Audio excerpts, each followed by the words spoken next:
నమస్తే రేవంత్ అన్న. ఆ, మీరు ఒక తెలివైన నాయకుడు అనుకున్నాము. మంచి చెడు తెలిసిన మనిషి, ఒక కొంతమంది మానవత్వం ఉన్న ఒక రాజకీయ నాయకుడు అనుకున్నాము.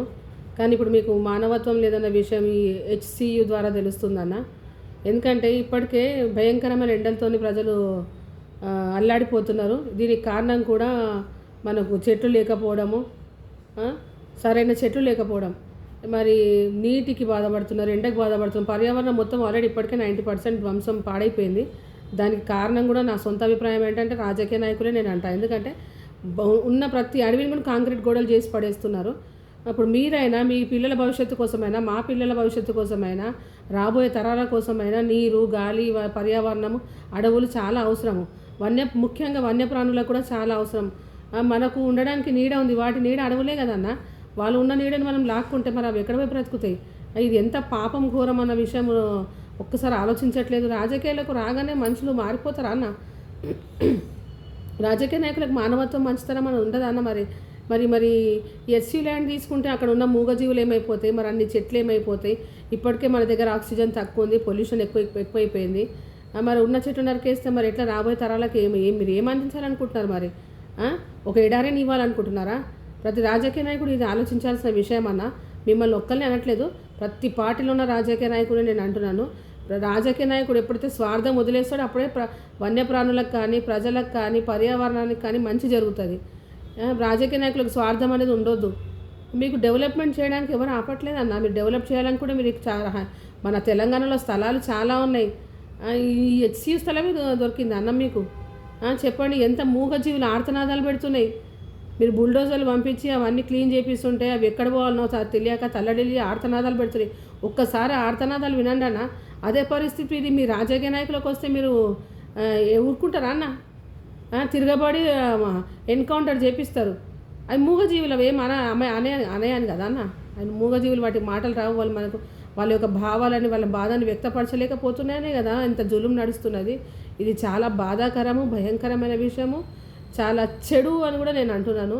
ఎందుకంటే డెవలప్ చేయడానికి మీకు ఎక్కడైనా స్థలం దొరుకుతుంది, కానీ అడవులను మాత్రము, మూగజీవులు నివసిస్తున్నటువంటి స్థలాలను మాత్రము, పర్యావరణాన్ని కానీ అడవులను మాత్రం నాశనం చేయొద్దు. డెవలప్ చేసుకోండి. మీరు డెవలప్ చేస్తుంటే పబ్లిక్ కూడా సపోర్ట్ చేస్తారు. కానీ ఇలాంటి డెవలప్మెంట్ పబ్లిక్ ఆశించట్లేదు. పబ్లిక్ ప్రతి కుటుంబంలో కూడా ప్రతి ఒక్కరు కూడా ఈ విషయం చూసి, ఈ విషయం విని చాలా బాధపడుతున్నారు, శాపనార్థాలు పెడుతున్నారు. వద్దు. ఇప్పుడు మీకు కుటుంబాలు ఉంటాయి, మీకు పిల్లలు ఉంటారు, మీరు కూడా బాగుండాలి. కాబట్టి మంచి పనులే చేయండి. ఇది మీ ఒక్క నిర్ణయం అని నేను అనుకోవట్లేదు. మీ వెనుక కూడా ఎంతో దుర్మార్గులు ఉంటారు, మిమ్మల్ని కూడా ఫోర్స్ చేసే వాళ్ళు కూడా ఉంటారు. కానీ ఈ జంతువుల యొక్క, ఈ మూగజీవుల యొక్క ఆర్తనాదాలు ఆ దుర్మార్గులకు ఉసురు ముడుతుంది. ఈ మూగజీవుల యొక్క ఉసురు కూడా ఆ దుర్మార్గులకు ముడుతుంది. ఇట్లా ప్రజలని, పర్యావరణాన్ని, మూగజీవులని బాధ పెట్టే పనులు, నిర్ణయాలు దయచేసి తీసుకోకండి. పునరాలోచన చేయండి. మేము డెవలప్మెంట్కి అగేన్స్ట్ కాదు, కానీ మాకుంది మనసు, మీకు కూడా ఉంటుందని మేము భావిస్తున్నాము. మీరు కూడా అంత కఠినం కాకపోవచ్చు, కాకపోతే మీకు ఎక్కడ కూడా ప్రెషర్ వస్తుందని కూడా మాకు అర్థమవుతుంది. అది మీరు హ్యాండిల్ చేయాలి. ఎందుకంటే రాజకీయాల కంటే, పదవుల కంటే ముఖ్యమైనది పబ్లిక్ యొక్క బ్లెస్సింగ్స్ కానీ చాలా అవసరం. ఆ బ్లెస్సింగ్స్ ఉంటేనే మనిషి ఎక్కడ నుండైనా ఎక్కడికైనా ఎదగలుగుతాడు. ఆ బ్లెస్సింగ్స్ లేకపోతే వేస్ట్ అన్న. ఇట్లా పబ్లిక్ని బాధ పెట్టే పనులు కానీ, మూగజీవులను బాధ పెట్టే పనులు కానీ ప్రభుత్వాలు చేయకూడదు. అసలు ప్రభుత్వాలు ఇటువంటి పనులకి ఎవరైనా చేస్తే వాటిని అగెన్స్ట్గా ఉండాలి. కానీ ప్రభుత్వాలు ఇలాంటి తప్పుడు నిర్ణయాలు తీసుకుంటే మరి రేపు ప్రజల్లో ప్రభుత్వాలకు విలువ ఉండదు. రాజకీయ నాయకులు అంటే ఇప్పటికీ సగం విలువ లేకుండా అయిపోయింది. ఇంకా రాను అసలే ఎవడు విలువ ఇయ్యడు. కాబట్టి రాజకీయ నాయకులన్నా, ప్రభుత్వాలన్నా మంచి నిర్ణయాలు తీసుకోవాలి. భవిష్యత్తుని దృష్టిలో పెట్టుకొని నిర్ణయాలు తీసుకోవాలి. ఇప్పటికే చాలా ఆక్సిజన్ శాతం మనకు తగ్గింది. ఇన్ని చెట్లు నరికేసి మీరు ఇంకా ఆక్సిజన్ లేకుండా చేస్తే ప్రజలకు కూడా హాని చేస్తున్నట్టు అవుతుంది, మూగజీవులకు హాని చేస్తున్నట్టు అవుతుంది, పర్యావరణానికి కూడా మీరు హాని చేస్తున్నట్టు అవుతుందన్న. మీరు మళ్ళీ ఒకసారి ఆలోచించండి. మరి మిగతా మా పార్టీలకు ఏం రోగం వచ్చింది? వాళ్ళు తలుచుకుంటే దీన్ని ఆపగలుగుతారు అంటే వాళ్ళకు కూడా మరి నటిస్తున్నారా, మరి డ్రామా చేస్తున్నారా? మరి ఇందులో ఎంతమందికి మరి ఇన్వాల్వ్మెంట్ ఉందో నాకు అర్థం కావట్లేదు. మరి అపోజిషన్ పార్టీలు ఉన్నాయి కదా, 4-5 పార్టీలు ఉన్నాయి. మరి వాళ్ళు ఎందుకు సైలెంట్గా ఉన్నారనే విషయం కూడా మాకు అర్థం కావట్లేదు.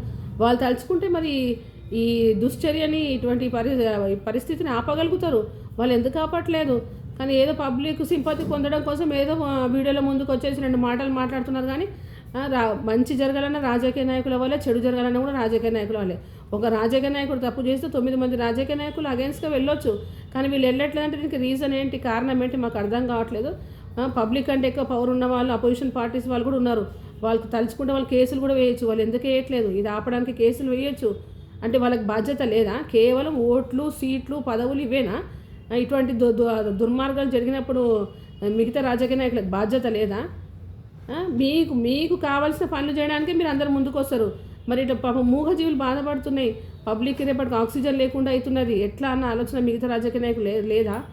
దయచేసి మానవత్వంతో పనిచేయండి. మీరు ఎన్ని ఆస్తులు సంపాదించుకున్నా, ఎన్ని కోట్లు సంపాదించుకున్నా వేస్ట్. ఎంత పదవులు ఉన్నా కూడా ఏది శాశ్వతం కాదు. పబ్లిక్ బ్లెస్సింగ్స్ మీకు శాశ్వతంగా ఉంటాయి. సో దయచేసి మంచి మంచి నిర్ణయాలు తీసుకోండి, మానవత్వంతో పనిచేయండి. మీరు కూడా మనుషులే, మీకు కూడా మానవత్వం ఉంటుంది. కాకపోతే మరి ఎందుకు ఒక్కొక్కసారి ఇలాంటి తప్పుడు నిర్ణయాలు తీసుకుంటారో నాకు అర్థం కావట్లేదు. దయచేసి హెచ్సియులో జరుగుతున్న దారుణాన్ని ఆపండి. మీరు డెవలప్మెంట్కి పబ్లిక్ సపోర్ట్ చేస్తారు, కానీ ఇట్లా కాదు. వన్యప్రాణుల జీవితాలతో ఆడుకోవడం కానీ, చెట్లు నరికేసే విధంగా కానీ, అడవుల జోలికి మాత్రం వెళ్ళకుండా మిగతా వేరే ఎక్కడైనా ఏ స్థలమన్నా తీసుకోండి. మన ఇటువంటి ఈ విశ్వవిద్యాలయ స్థలాల జోలికి వెళ్ళకండి, అడవుల జోలికి వెళ్ళకండి. దయచేసి ఇది పబ్లిక్ రిక్వెస్ట్ అనుకుంటారా, డిమాండ్ అనుకుంటారా? ఎందుకంటే మేము మీకు ఓటేసినాం కాబట్టి చెప్పే హక్కు కూడా మాకుంది, మాట్లాడే హక్కు కూడా మాకున్నదన్న. మిమ్మల్ని ఓటేసి గెలిపించుకున్నాం మేము. మీరు తప్పు చేస్తే చెప్పే బాధ్యత కూడా మాకున్నది. దయచేసి పునరాలోచన చేయండి, ఈ నిర్ణయాన్ని మార్చుకోండి. తెలంగాణలో ఇంకా చాలా స్థలాలు ఉన్నాయి. అడవుల జోలికి వెళ్ళకండి, వన్యప్రాణుల జోలికి వెళ్ళకండి.